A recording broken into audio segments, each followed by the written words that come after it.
Eat, Drink, DFW from the Dallas Morning News is made possible by Central Market. Hello and welcome to Eat, Drink, DFW, the podcast from the Dallas Morning News food team. Each week we take a look at the biggest food and drink stories in North Texas, talk about restaurants in Dallas-Fort Worth, learn some new recipes, and get tips from you, our listeners. I'm Claire Baller, a food reporter at the Dallas Morning News, and today we're going to catch up on an Italian restaurant in Keller, a kaiseki spot in Plano, and a new taqueria born from Imelda's reporting. Then we're talking protein and how it's absolutely everywhere. Hashtag Brotein.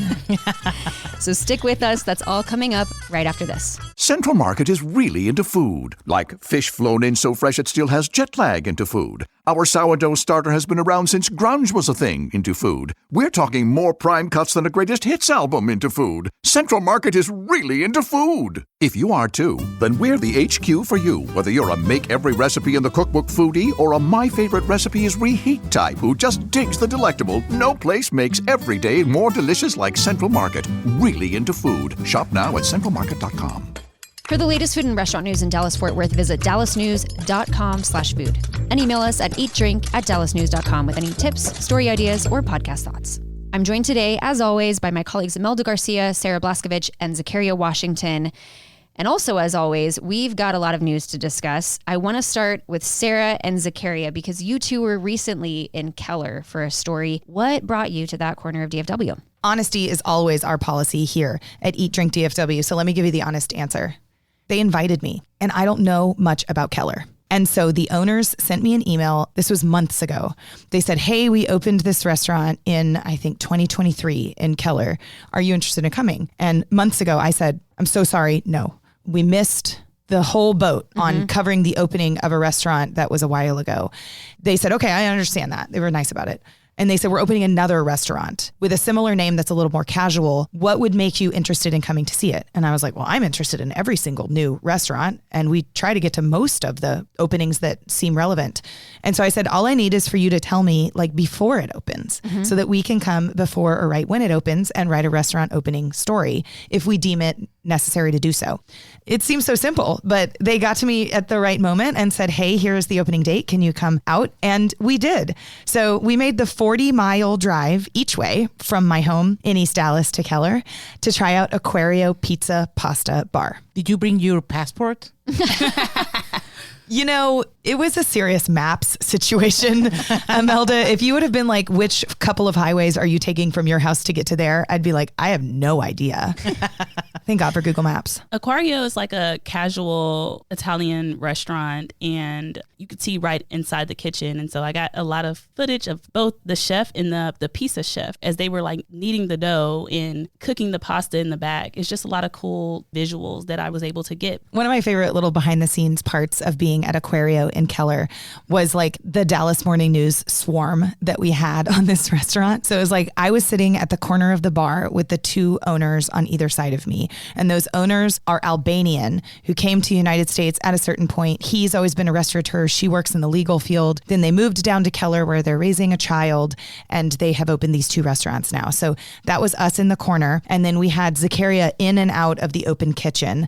And the pizzaiolo was making the pizzas right in front of us, big, beautiful ingredients put on top of the pizzas and then shoving them in that big hot pizza oven, which he said gets up to 1,100 degrees. Hot. I got pretty close to it, guys. It like almost burnt my eyebrows. That's good. They're doing Neapolitan style pizzas. And so most of them are cooked at like 800 or 900, but it can get up that high. And, you know, there's a fairly simple art to moving the pizzas closer or farther away from the heat source in order to cook them faster or slower, depending on how the crust is looking. And so it was kind of fun to watch the chef shuffle those things around. And then the executive chef back in the corner was making pasta dishes for us. And Juan Figueroa was back there with him, getting close-ups of him and his pasta making. And it was funny because we were there in the middle of a lunch. And so we were in the way for sure, but we're doing our jobs. And I'm always so apologetic. I don't want to get in the middle of anybody's lunchtime plans. And quite to the contrary, so many people wanted to talk afterwards about who we are and what we do. And have I been to Keller before? And didn't I enjoy talking to those owners? They're so kind. They're always in the restaurant. It was really a fun one because we had so many Dallas Morning Newsies doing good food journalism all in the same space.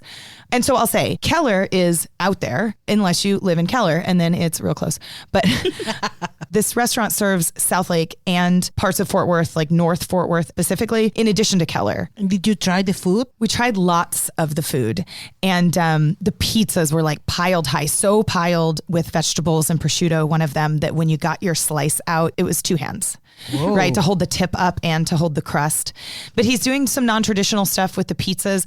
There was like a stripe of stracciatella cheese on the outside, on the top of the pizza crust, like the outside rim. And so it was just like extra cheese up there if you want it. Now, the pizzaiolo and the executive chef were both born and raised in Italy. One from Rome, one born and raised in Sicily, but then spent a lot of time in Venice. And so the two of them are also breaking some Italian rules. And I think their American audience probably appreciates that. That's great. Okay, so keeping on trend here, we've got a new restaurant to talk about in Plano. And Imelda, this is one that you wrote about. It is a kaiseki restaurant. Can you tell us about it? And also for anyone listening who's not familiar with kaiseki, give us a little lesson. Yes, Claire. Ichika is the new high-end Japanese restaurant in Plano. They just opened this month, and its owner is Chef Leo Keikoa. And he's introducing something called Capo Kaiseki Dining to North Texas.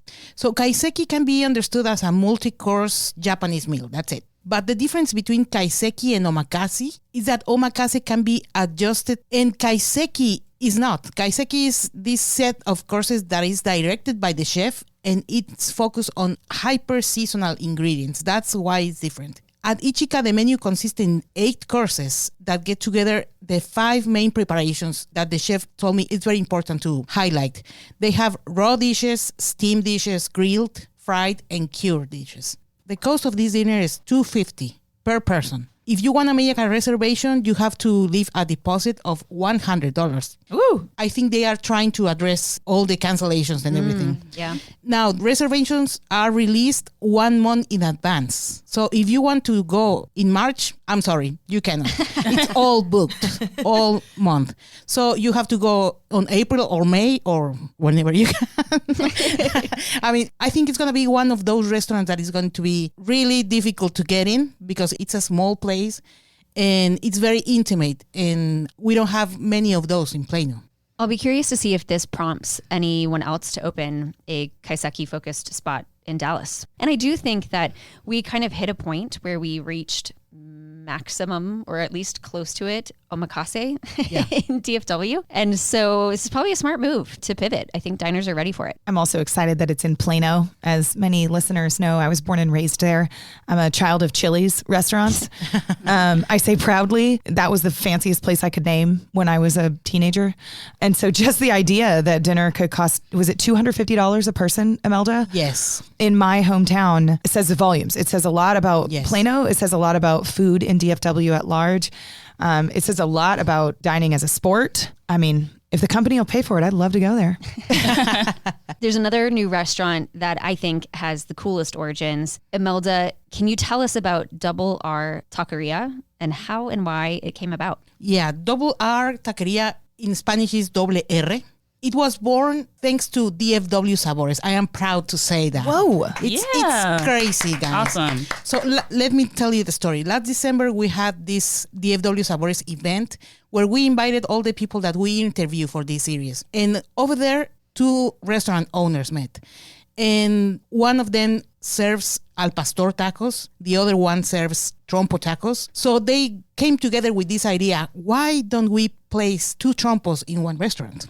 So like the Dallas Morning News was the match.com for these 2 people to meet and to create a business. I love it. That's right. I did too. So this restaurant is in Oak Cliff, and what is amazing is that they have a whole philosophy behind this, because they have trompo tacos that are for Monterrey, and they have al pastor tacos from Mexico City.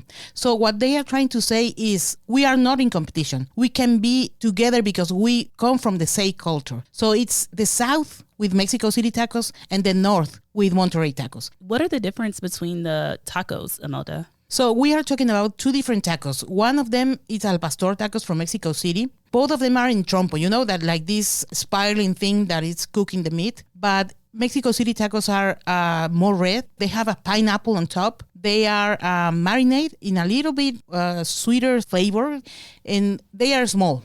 This is the classic street style taco from Mexico City. On the other hand, we have the trompo from Monterrey. The meat is more golden. They have no pineapple and the flavor is more intense and they use thicker tortilla. They are the same in spirit, but their flavors are really, really different. Feels like there's a fun food challenge built in here where you, the diner, can go to Double R and order similar tacos, but one of this style and one of that style, and just decide which one you like better. Actually, I think they're going to have a challenge to see if you can differentiate both flavors. Oh, how cool. interesting. Yeah. I also think it only makes sense if they have something on their menu titled DFW Sabores. I hope so, right? Or Yeah, there could be like the Imelda's classic or the Imelda likes this one exclamation point. The problem is I like all of them. That's the problem. So this doble R taqueria or double R, it's called like that because it is a fusion of El Reino Taqueria with an R and Tortas Revolución and Insurgentes, another R. So it's double R because there are two R's in their name. So I love the story. I'm really proud of these people. And let's hope this concept goes beyond in North Texas. Congratulations, Imelda. You had a little hand in that. I think that's pretty cool. We're going to take a really quick break. And when we come back, we're talking protein and if you actually need as much as you think you do. Central Market is really into food. Like when we say cheese, it's in 12 languages into food. Butchers, bakers, and sushi roll makers into food. We're talking so obsessive about quality you can shop blindfolded into food. Central Market is really into food. If you are too, then let us turn your shopping list into a treasure map. Get inspired, get adventurous, or just get a chef-made dinner when you've got more taste buds than time. No place makes every meal more amazing like Central Market. Really into food. Shop now at centralmarket.com. Welcome back. Dropping a quick note to say thanks for being a listener. And if you love this podcast and you can spare a few minutes to leave us a review, we'd really appreciate it. Question for the table. As food writers in the year of our Lord 2026, how many times a week do you get an email with protein in the subject line? 7 million. 7 billion? Every day, yes, for sure. Absolutely every It is day. a daily thing right now. Amazing. And it is astounding to me because it feels like this has been sustained for a while. Like protein didn't just become a talking point in the food world, but I think it really hit a crescendo within the past few months. And I've been trying to understand exactly what is behind it and if people actually care that much about protein.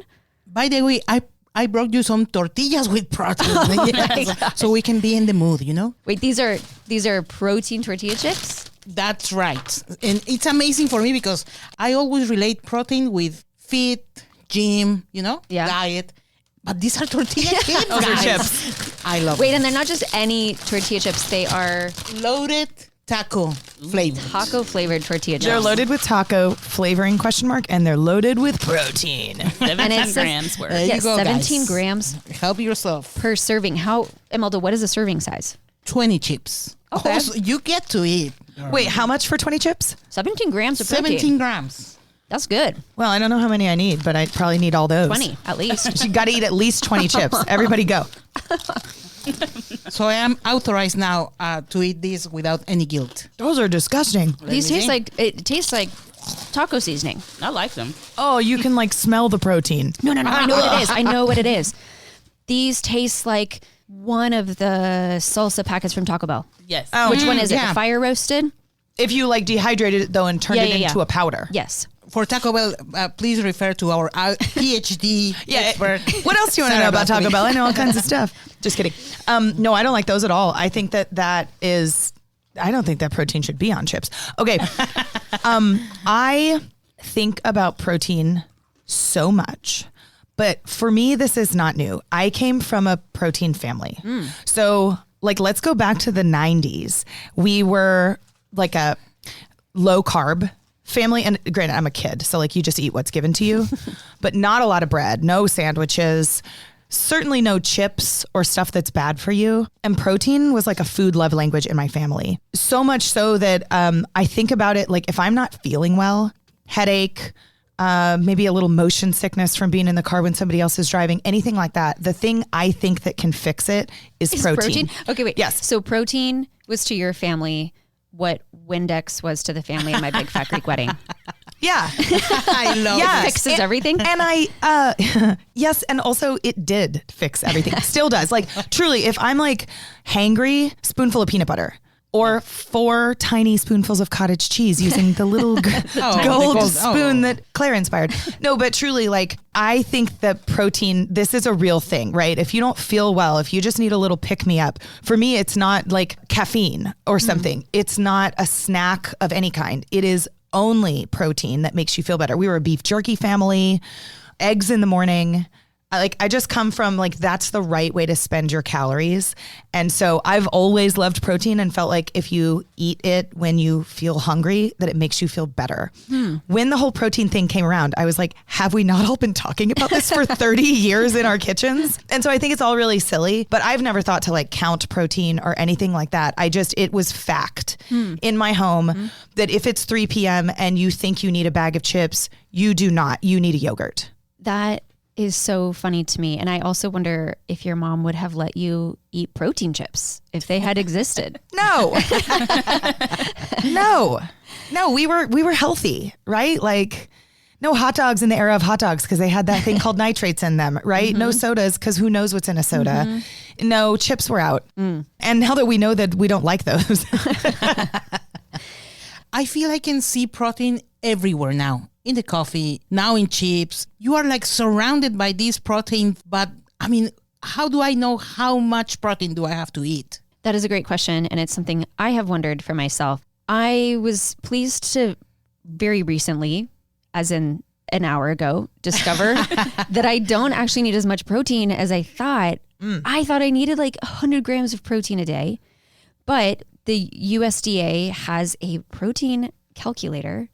And it asks for a few details about you, your age, height, weight, general activity level, and your gender. And it said that I only need 44 grams of protein a day. So how many chips is that? So that's like 50 chips and that's it. Yeah, and then I'm good. Wow. I don't think that's a good idea.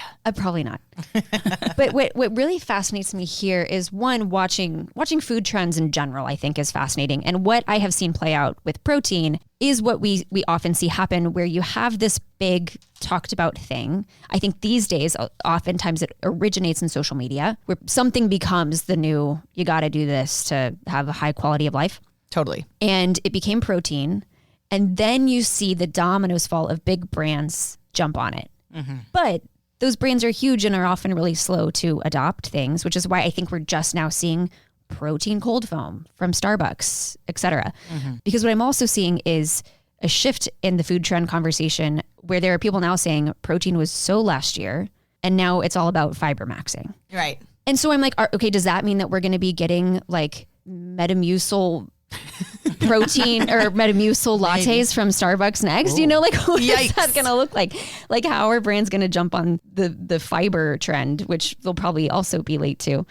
And then how do people on social media jump on that trend too? Because one of the fun things that happened with protein was if you said out loud, as we have many times in this podcast, that you like something and your phone hears you, then all you get is that. So I now know how to like protein max everything that you could possibly make at your house, right? Like, oh, you're roasting broccoli with a little bit of Parmesan cheese on top. No, smash it with a cup, put cottage cheese on top, then put the parm on top. And yes, you've increased the calories there, but you've also increased the protein. Like, how can you sneak protein in? And that's exactly what Starbucks and these other brands are doing. This is where I get nervous is like, if we're hiding it from ourselves, we've reached a new level here. We've unlocked a new scary part of protein. Like when I think back to the very realistic, like, oh, you're home from school, Sarah, as a second grader, and you say you're hungry. How about a spoonful of peanut butter? That seems pretty normal, right? Like, let's not hide the peanut butter inside something else so that you don't know you're getting protein. Just eat the peanut butter. And yeah, there's a little sugar in it, and that's fine too.